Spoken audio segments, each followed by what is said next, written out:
When people have asked me previously, like, how do you kind of get in a position where you're starting a business? I just say, like, go try stuff with no direction definitively as to where you'll be in 3 years. If somebody's starting a business and they're planning out the next 3 years, like, there's a fallacy in that because you have no idea what's going to happen. You could plan it out in theory and then all of it falls apart. Like, I remember I wrote a business plan for my vintage store, and I look back at it and I'm like, why did I write this plan for 4 years? It maybe ended up happening till like the second month as planned, and then everything else was just completely random. So don't plan too hard. Just kind of like try to get yourself going in a general direction and see where it goes.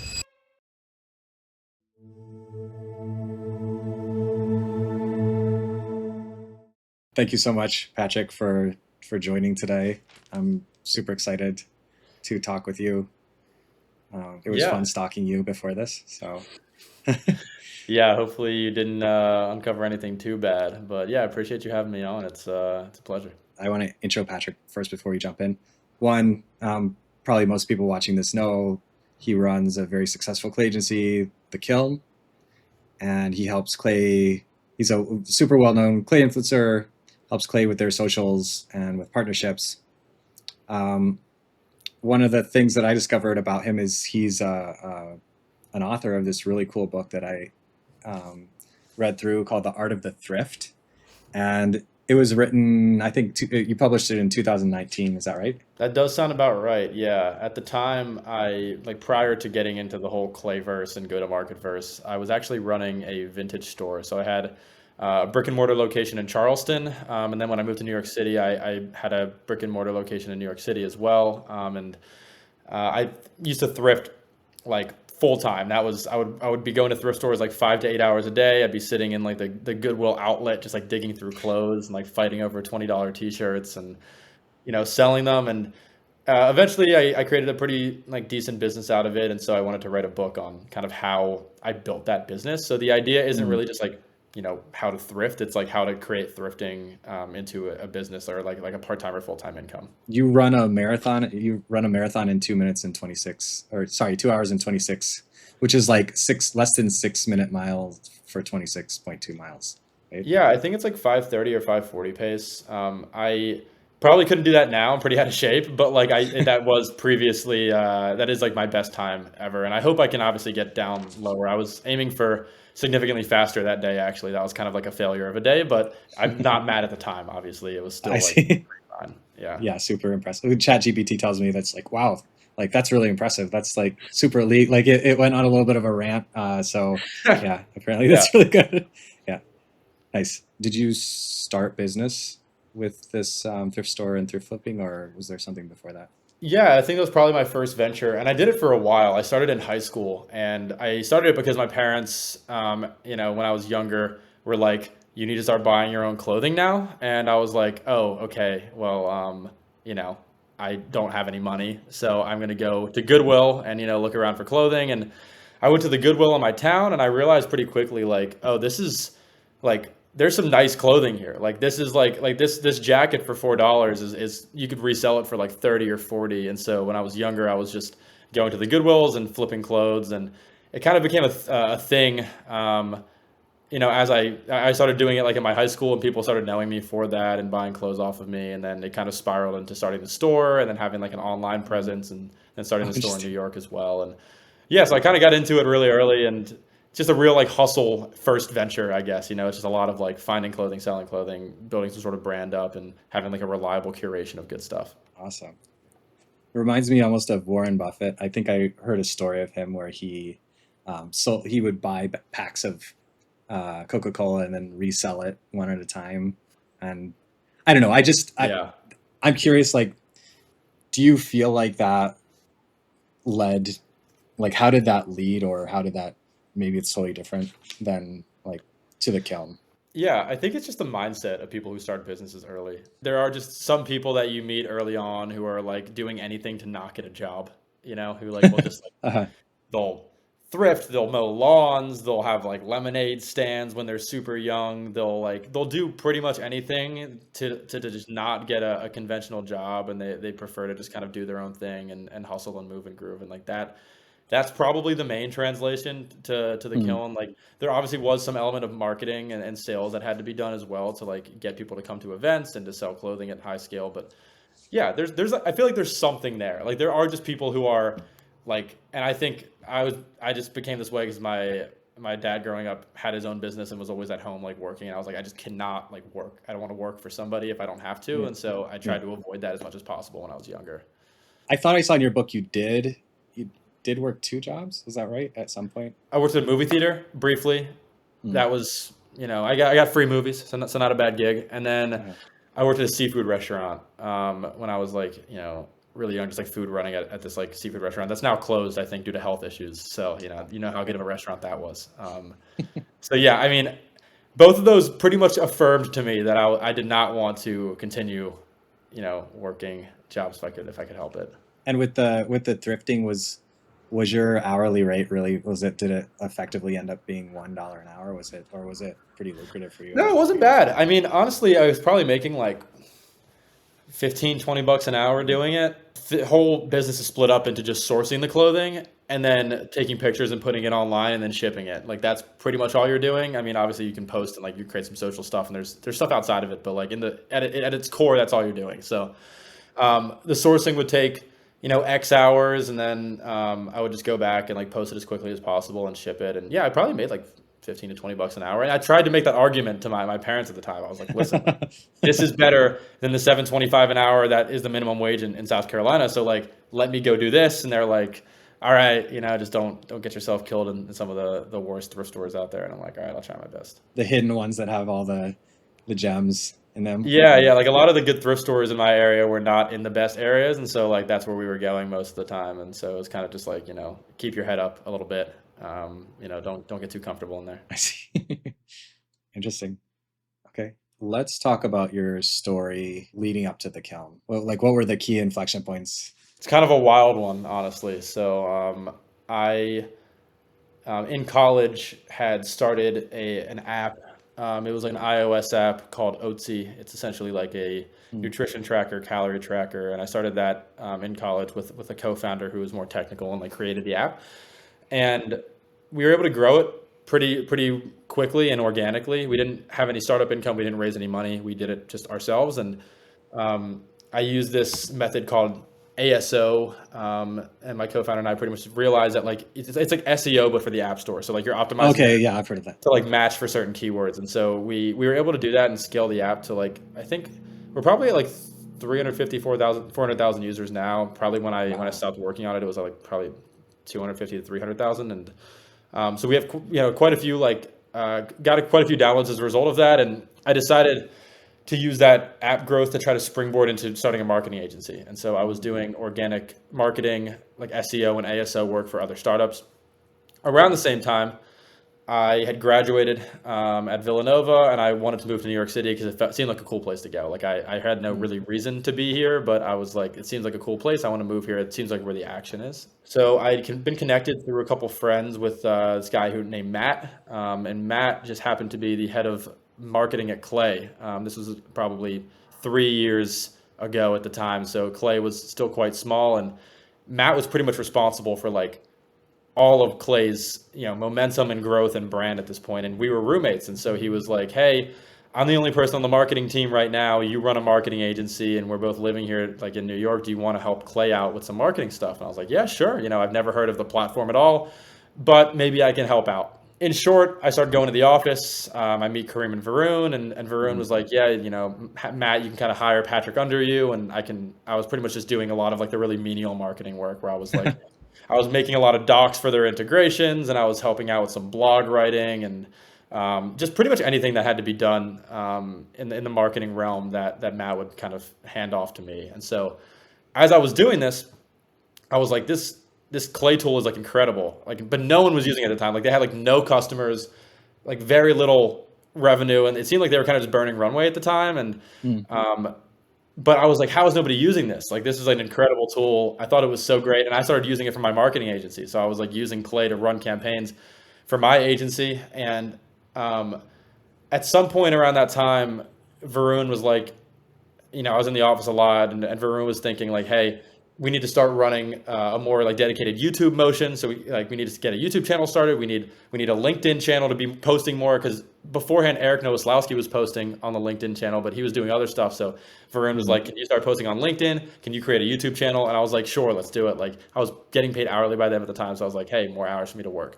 I started the YouTube channel, and I started just like showing people what I built in Clay for my marketing agency. And so I was Mm. just like if you go to the very early Clay YouTube videos, they're just like looms of me sitting there being like, check out this thing I built. Like it's a cool table and it worked pretty well. It got me a few leads. Like I remember one of the first campaigns I ran was I scraped Y Combinator, and I was reaching out to all the YC companies, pitching my marketing agency to them. And so that was like kind of some of the OG Clay videos. And Nice. Clay eventually started getting traction. I mean, because the team was building such an incredible product, and Kareem and Varun were doing a great job steering the ship in the right direction, and Matt was doing a great job with the marketing, and so everything seemed to just start picking up, especially after ChatGPT got released, and Mhm. all the AI features started being incorporated into the tool. So as Clay started growing and the YouTube started getting more traction and views, I had people start reaching out to me, just being like, "Hey, I've seen your videos. I don't really want to learn Clay, but like, would you be willing to make a table for me or something? Like, is there something that could be figured out there?"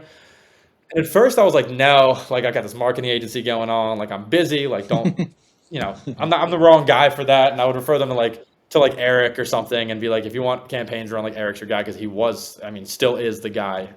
He's like an incredible, obviously outbound person. So I started referring them to Eric, and one day I talked to Matthew Kwan, still at Clay, and definitely one of the earlier employees, and he was like, "Dude, have you heard about like how much these people implementing Clay are making?" And I'm like, "No, like what are they making, like 30, $40 an hour?" And he's like, "No, no, no.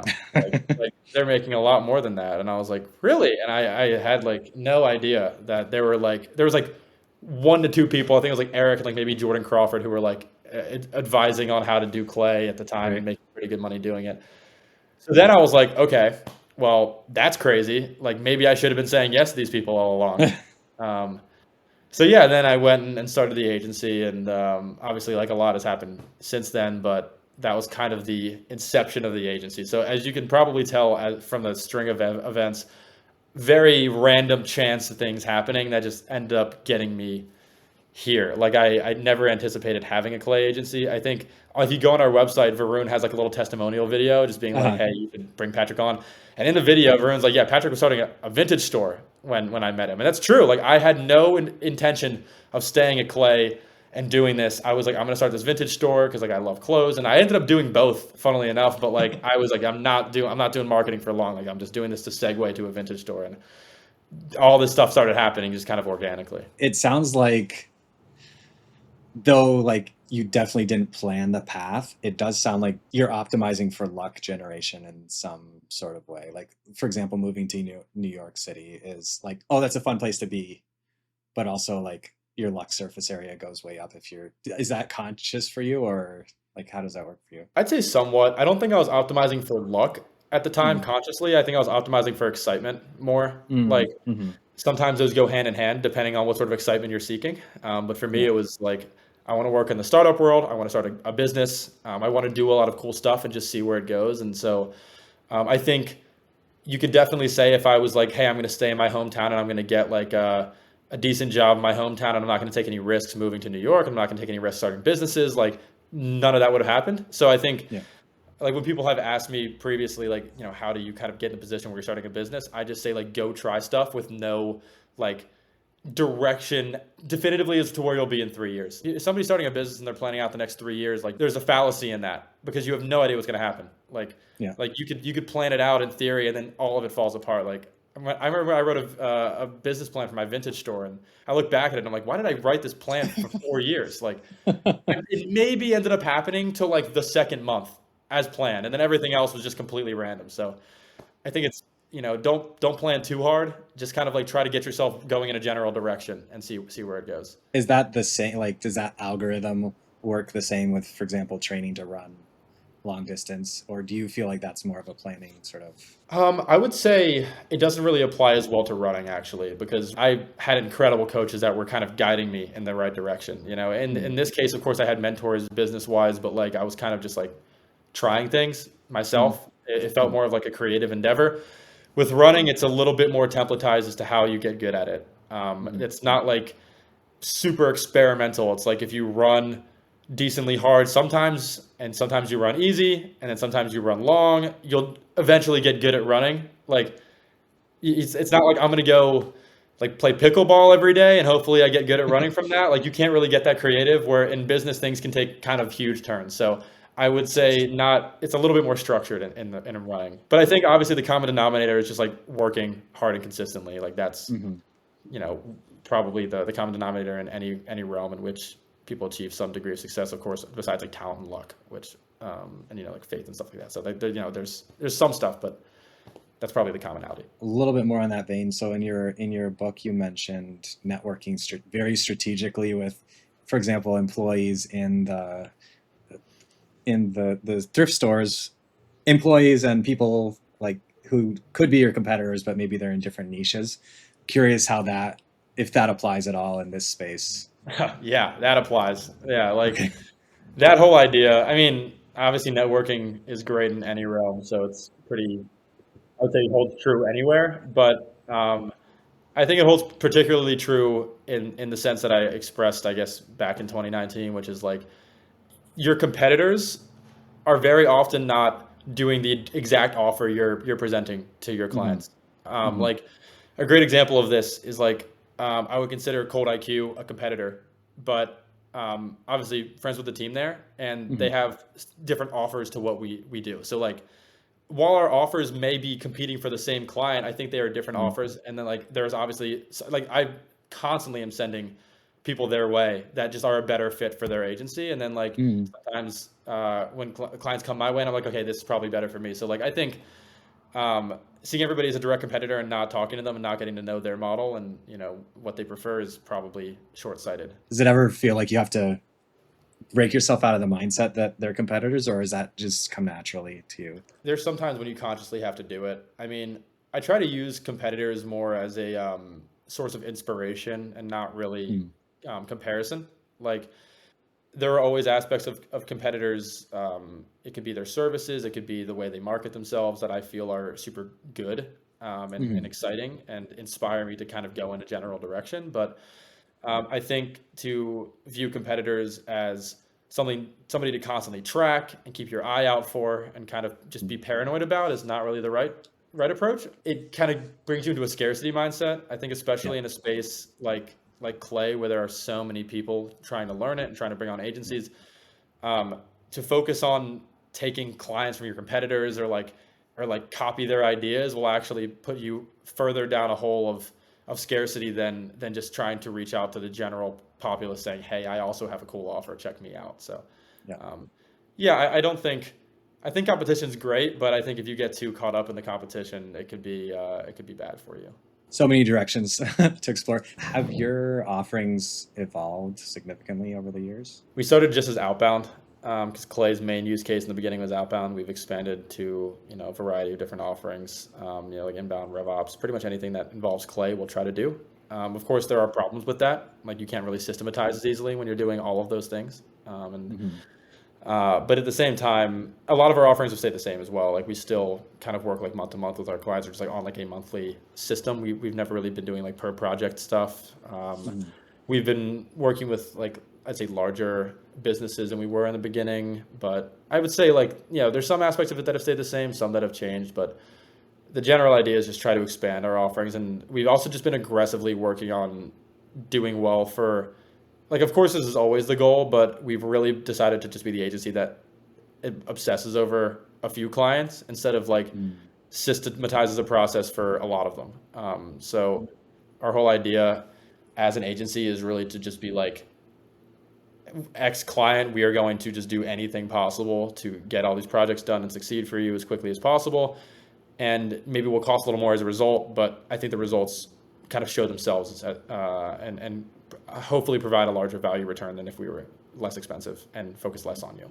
So what does obsession look like in the weeds? I would say there's a few degrees of service that you can provide for a client, especially in the Clay sphere. Mm. I would say the most basic would be like a systematic or templatized implementation of Clay. So, like for example, you could just like have one table that you sell over and over and over again, and that would be like the Mm. cheapest, most systematic, and most scalable version of selling Clay. Yeah. Then you could start, having like several tables for them to pick from, and then you're just creating custom tables for clients, and then you're doing outbound strategy, inbound strategy, route strategy for clients, and building the tables. And then you can kind of like extrapolate from there, right? You can just like essentially provide more high level service, like helping out with strategy, helping out with copywriting. And we've just tried to expand our services to cover the entire Clay sphere, like all the residual technologies like Smart Lead, Instantly. We're using cool tools like SenseBar, Twain, like anything that we find to be valuable in the sphere of using Clay, we try to help incorporate for our clients. We try to come up with great ideas. We have these extensive playbooks showing them different ways that they could be using the tool. And the whole idea is just to like always have new, fresh ideas brought to the table. And if we're not succeeding in whatever realm we're trying to succeed in, just like aggressively trying to get to that point where we are, no matter what it takes. Like if we're doing outbound, for example, it's like, okay, this idea isn't working, iterate immediately. Like new, completely fresh idea, new offering, new targeting, whatever we have to do. Let's immediately get a new campaign out there and start trying to win as quickly as possible.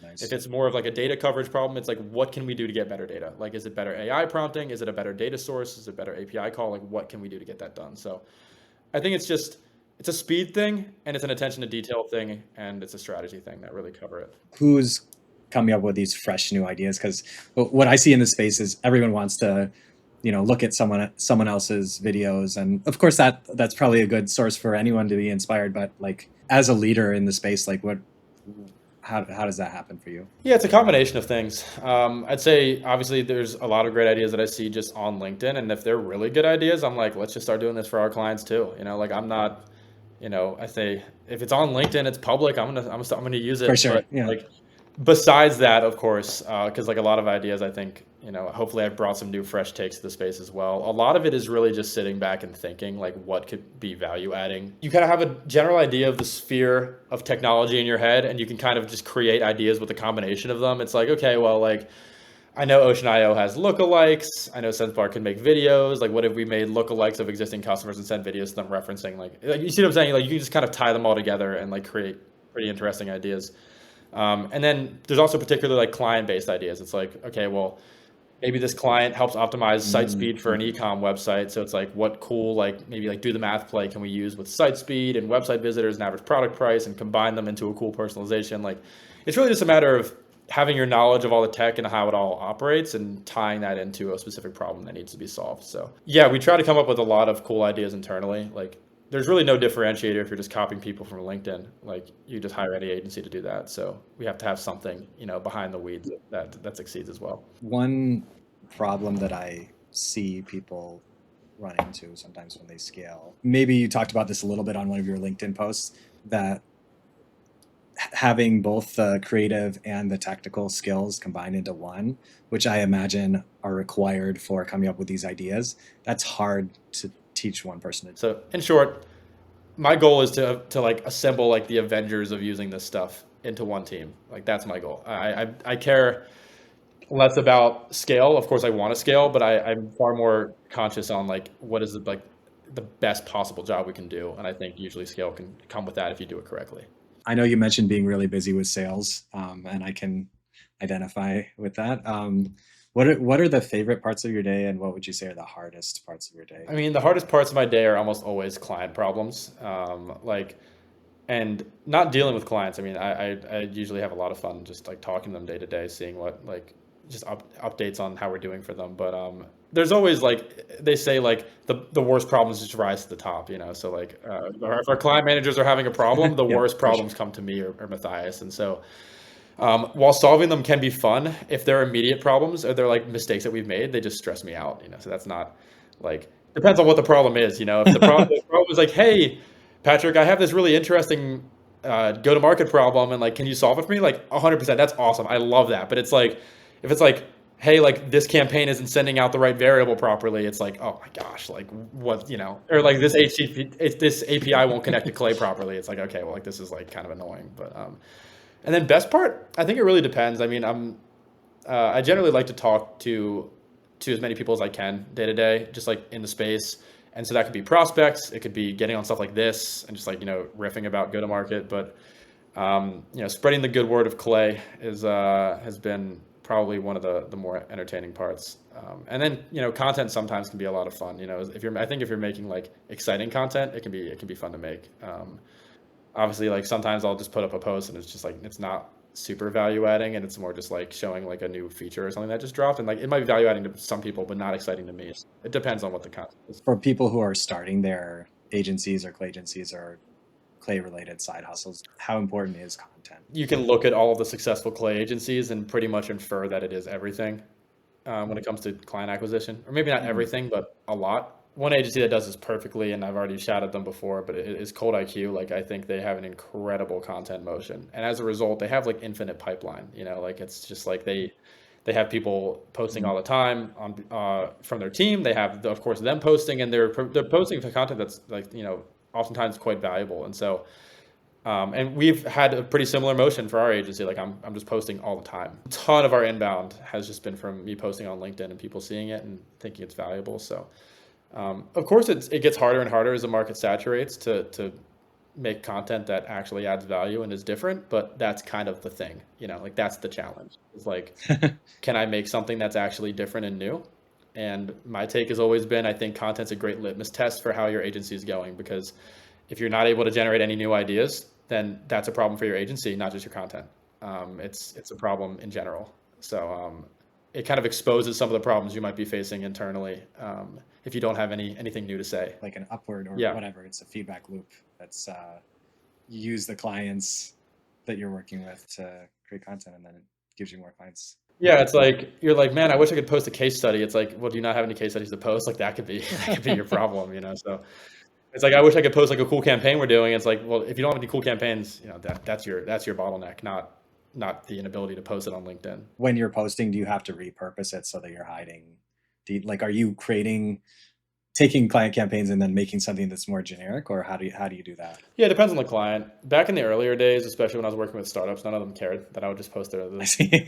they were doing. So I'd just be like, yo, can I post this? They're like, sure. But now that we've been working with some like, larger companies who care a little bit more about their IP, which fair, like you should. Like we're building these custom for you. So if you're sharing this with the world, you're giving away kind of the meta. So funnily enough, a lot of the content I build now isn't even client work.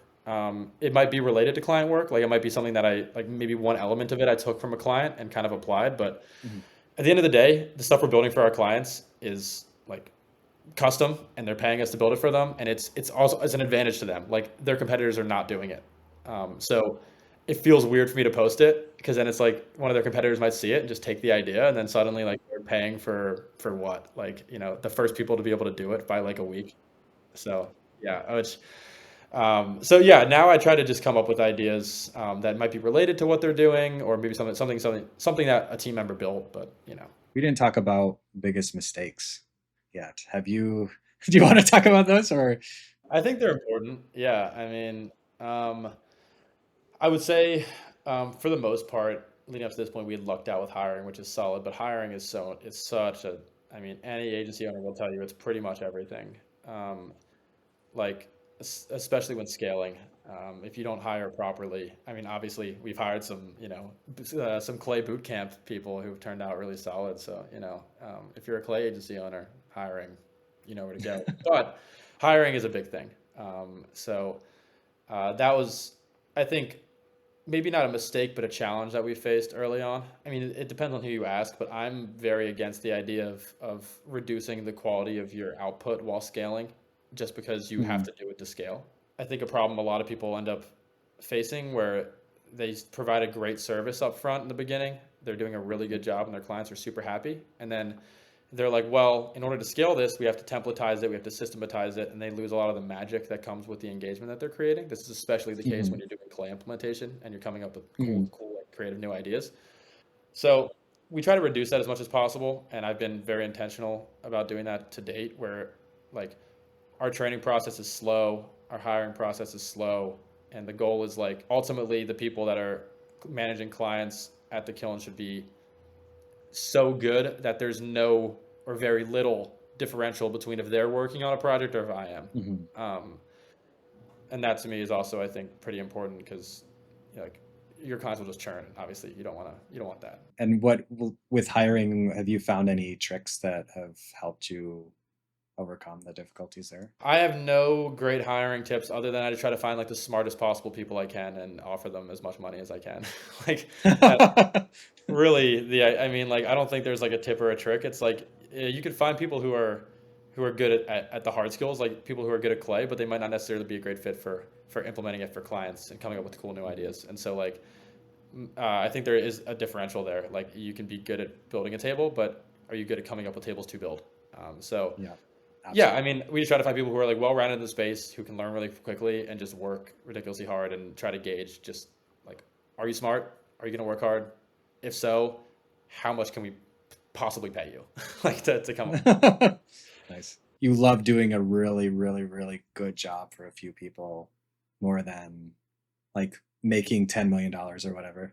Yeah, exactly. Like some agencies have done a really solid job of creating a scalable, repeatable model that they can apply and just continue to hire for and continue to train for. And Mm, it's not as if I think our model is like completely unscalable, but it's definitely a lot slower yeah. as of a growth model. But as a result, the hope obviously is that we just crush for the clients we do have. And to me, that allows, I think, the whole team to sleep better at night than Yeah. the churn and burn approach, which is kind of scary. Yeah, I feel the same way with the boot camp. We consciously made the decision one-on-one is super high Yeah. quality. Yeah, is it hard to scale? Yeah, it's like, Absolutely but it by is. Yeah. design. It's because it's so good that like to scale that good of a thing takes Yeah. a lot of work. Like and again, it's just like it really depends on your approach. Like there are agencies out there that have like 400 clients, and it's like I bet they're making way more money than we are. And they have all these incredible automation systems that they can build for every client engagement. It's so systematized, and of course, like there's some element of me that's like, oh man, that sounds great. But then at the same time, I know that like every client kind of needs a certain level of attention paid to. And that's kind of, and I'm sure it's the same in the boot camp. It's like there's a reason your boot camp still exists, even though Clay University also exists. It's because like a video series can only do so much. Like there's so much more to teaching somebody how to do a thing, and build an agency. So like there's For just sure. an element of, dang, I guess like I have to put in a lot of work into each one of these clients for this to work. So you've talked about niching, I think, a few times. So let's say that related to that, someone is, they've been watching your clay videos or like other clay videos as well. They're excited. Maybe they played around with the tool a little bit, and they say, okay, 2025, I want to make this happen. Maybe side hustle, maybe start an agency. How would you advise them, or how would you if you were starting fresh in 2025, how would you do that? I think niching down is a good idea. Niching down even further than just being a clay agency, especially if you're starting now. When I started being a clay agency, Mm, was a niche because it was such a small company at the time. Yeah. And there are some that are growing pretty quickly, and it'll be mm, tough to, not impossible, but tougher to compete with just a general clay agency. But there are people, I think Deep Singh is a great example of somebody who had the foresight to notice this and started the niche for recruiting. He's like, I am the guy for recruiting. Two reasons why that's great. The first reason is every time I get somebody who books a call with me for recruiting, they immediately go to Deep now. I know Deep is better at recruiting than I am, and so I send them to Deep because I don't want to be doing work for a client that I think somebody can do better than me. Um, so they immediately go to Deep. yeah, And second, obviously, you have this differentiator now, like publicly, not just between agencies, but like to the public that says like why would I hire just a clay agency if I can hire a clay agency for recruiting? Like there's going to be yeah, some level of knowledge or nuance that Deep has that other agencies can't. So I would say probably, for sure. they say what is like the riches are in the niches or something like that, and it sounds better when it's on paper than in real life. But yeah, You have yeah, to say the exactly. words wrong. Richer than the Yeah, niches or reach it, something like that. reaches Either niches. way, Yeah. I think it does still apply to clay agencies, and if you're trying to get it started, I think having that differentiator is pretty important. Would you just start up, like straight up start with retainers, just niche them? I think it's tough when you're getting traction as an agency. Like you'll take anything. I think like when I was doing it, I would take anything. Yeah. Like I was building like in the very very very beginning, I was building tables for like a few $100 a piece, and I would just be like, "Yeah, tell me what you want, I'll build it out." I had no contract structure, nothing. I was just like, "Pay me, I'll build it out. We'll figure it out after that. Hopefully you're happy." And also just like I had a few that I would just do for free to get testimonials in the beginning. Like I would just be like, like if I kill it for you, will you give me a testimonial and I'll do it completely for free? And they'd be like, "Yeah, Oh, totally." I interesting. build it out, get a great testimonial. then boom. Like I don't know. I think doing free work is always important. Doing any sort of work that you can get is important in the beginning. Like you have no reason, people have no reason to pay you Mm. over a more matured agency in the beginning. Like especially if you have no case studies, you have no demonstration of how you're doing what you're doing. So if you're just starting, like Yeah.